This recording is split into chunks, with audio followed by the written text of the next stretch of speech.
देखेंगे क्लास 7 का chapter number 14 योगो भवति दुखा का क्वेश्चन आंसर। तो इसमें सबसे पहले 1 नंबर में दिया हुआ है पदानी बोधत। इसके बाद है 2 नंबर पे दिया हुआ है क्या, एक पदेन उत्तरत, एक शब्द में उत्तर दें।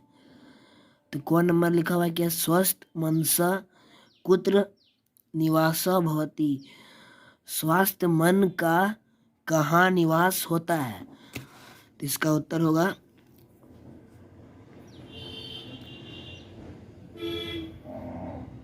स्वस्थ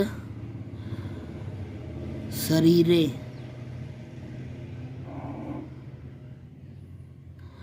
स्वस्थ शरीर में। आचारहीना कुत्र सम्माननीया न भवन्ति,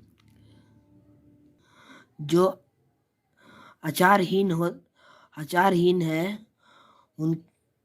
उनका कहाँ पर सम्मान नहीं होता है।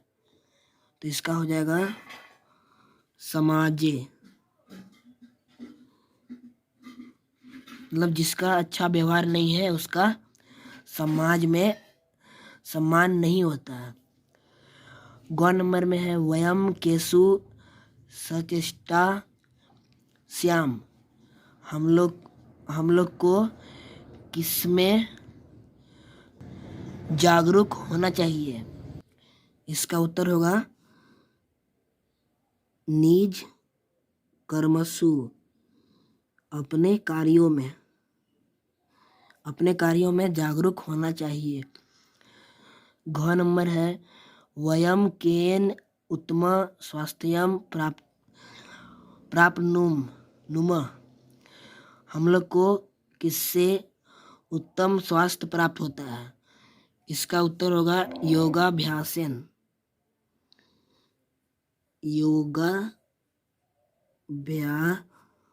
योगाभ्यासेन,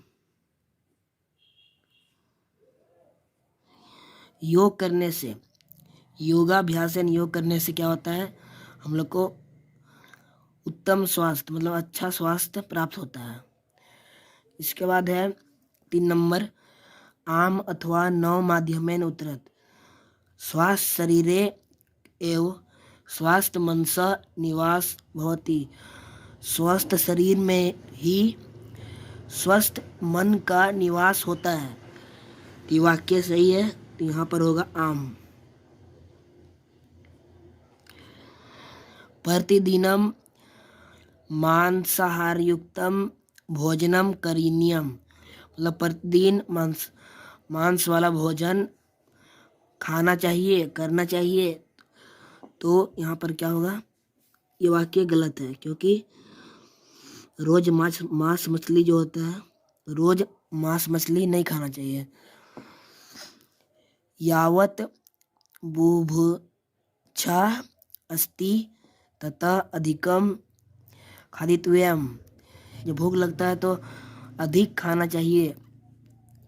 ये वाक्य गलत है, क्योंकि जब भूख लगता है तो जितना भूख रहता है उतना ही खाना चाहिए, उससे अधिक नहीं खाना चाहिए। इसके बाद है घ नंबर अस्माकम आचरणम शुद्ध भवेत्, हमारा आचरण क्या होता है, शुद्ध होता है, शुद्ध होना चाहिए। ये वाक्य क्या है, सही है, तो यहाँ होगा आम। इसके बाद है घ नंबर प्रातः काले योगा करनिया, सुबह के समय व्यायाम, योग मतलब क्या होता है, व्यायाम, योग करना चाहिए। तो इसका उत्तर होगा क्या, आम, मतलब हाँ, सुबह के समय व्यायाम करना चाहिए।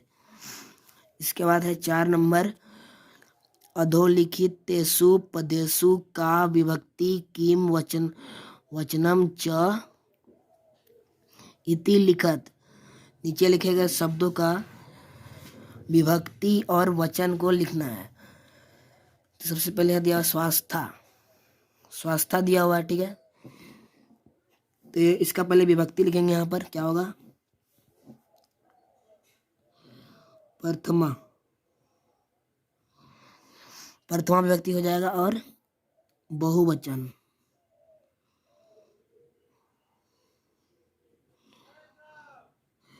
फिर है निवास, ये भी हो गया प्रथमा एक वचन।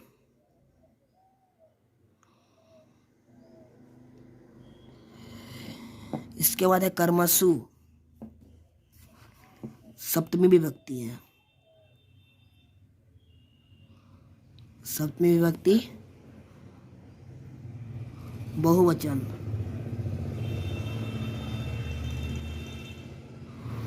शरीरे, शरीर में, शरीरे शरीर में, ये भी सप्तमी है,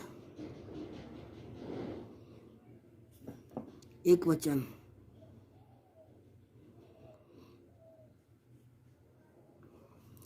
छात्रा नाम, छात्रों का, षष्ठी विभक्ति, षष्ठी विभक्ति बहुवचन।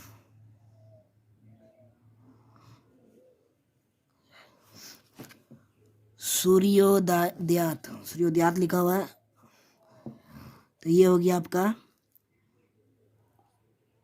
पंचमी विभक्ति।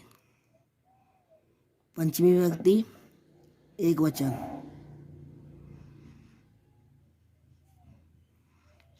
इसके बाद है प्राणायामेन, ये हो गया आपका तृतीया विभक्ति एक वचन।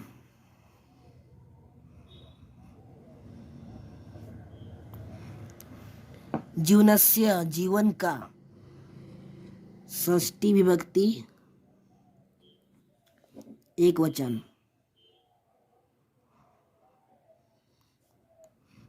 और एक लास्ट है योगा, प्रथमा विभक्ति एक वचन।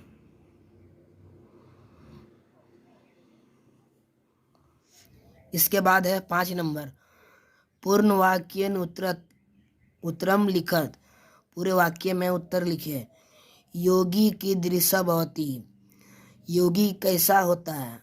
योगी दुख रहिता भवति, मतलब योगी दुख से रहित होता है, मतलब योगी को दुख नहीं होता है। योगा कदा करणीय, योग जो होता है कब करना चाहिए।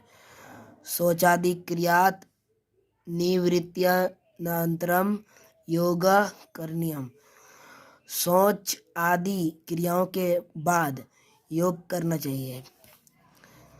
ग नंबर है स्वस्थ जीवनस्य कृते किम आवश्यकम, स्वस्थ जीवन के लिए क्या आवश्यक है। स्वस्थ जीवनस्य कृते संतुलित भोजनम आवश्यकम, स्वस्थ जीवन के लिए संतुलित भोजन आवश्यक है।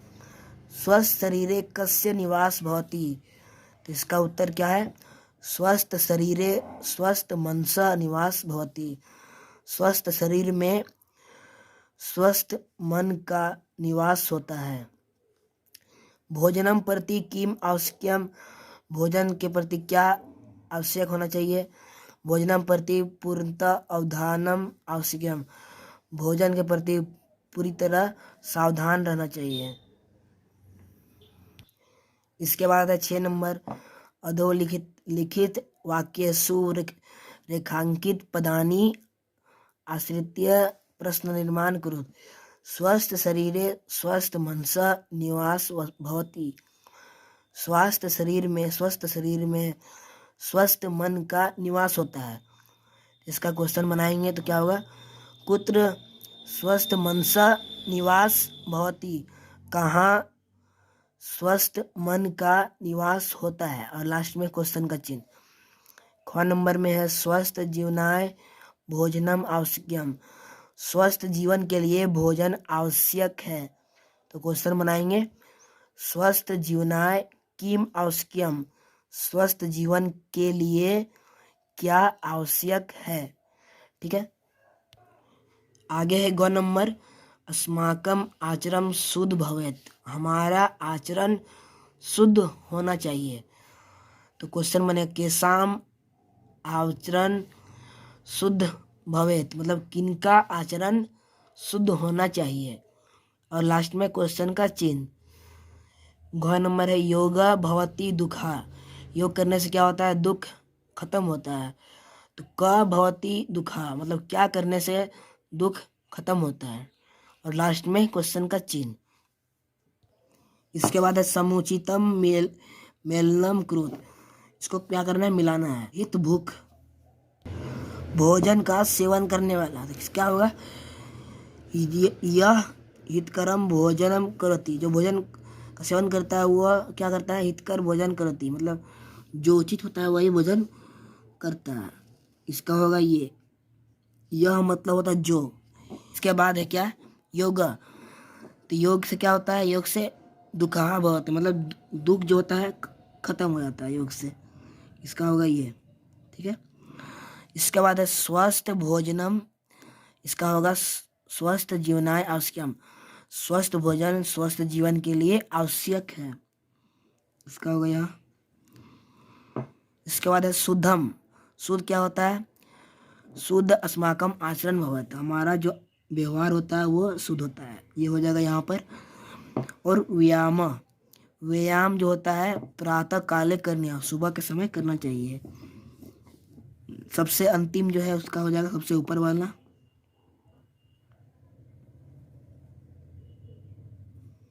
ठीक है। सबसे जो अंतिम में है उसका ऊपर में है। ठीक है। इसके बाद 8 नंबर मंजूषात उचित पदानी चित्वा रिक्तस्थानी प्रियत। मंजूषा से उचित पद को चुनकर रिक्त स्थानों की पूर्ति करें। तो यहाँ बोला क्या? उचित मात्रायाम योगी समाजे भोजनम दुखा। तो आचारहीना सम्माननीय ना भवती। जो आचारहीन होते हैं उसको सम्मान नहीं दिया जाता है। कहाँ पर? तो इसका होगा 1 नंबर में क में यह होगा समाजे मतलब जो आचारहीन होते हैं उनको समाज में सम्मान नहीं दिया जाता है। और नंबर में क्या है? रीतो अनुसारम कर्तव्यम। ऋतु के अनुसार करना चाहिए। क्या करना चाहिए? भोजनम।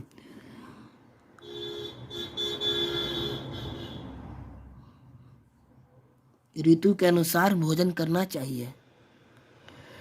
इसके बाद है क्या? भोजनम सदा। भोजन सदा करनी। भोजन सदा कैसे करना चाहिए? उचित मात्रायाम। उचित मात्रा में भोजन करना चाहिए।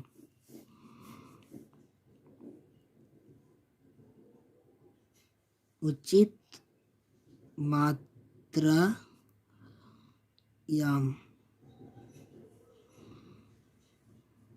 भोजन को उचित मात्रा में करना चाहिए।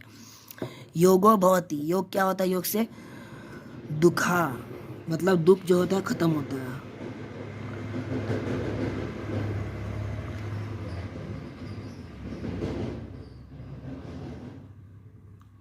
योगो दुखा भवति। इसके बाद लास्ट में बच गया है, ये बचा हुआ है योगी। योगा योगी। योगी द्वंद्व रहित भवति। योगी जो होता है द्वंद्व रहित होते हैं।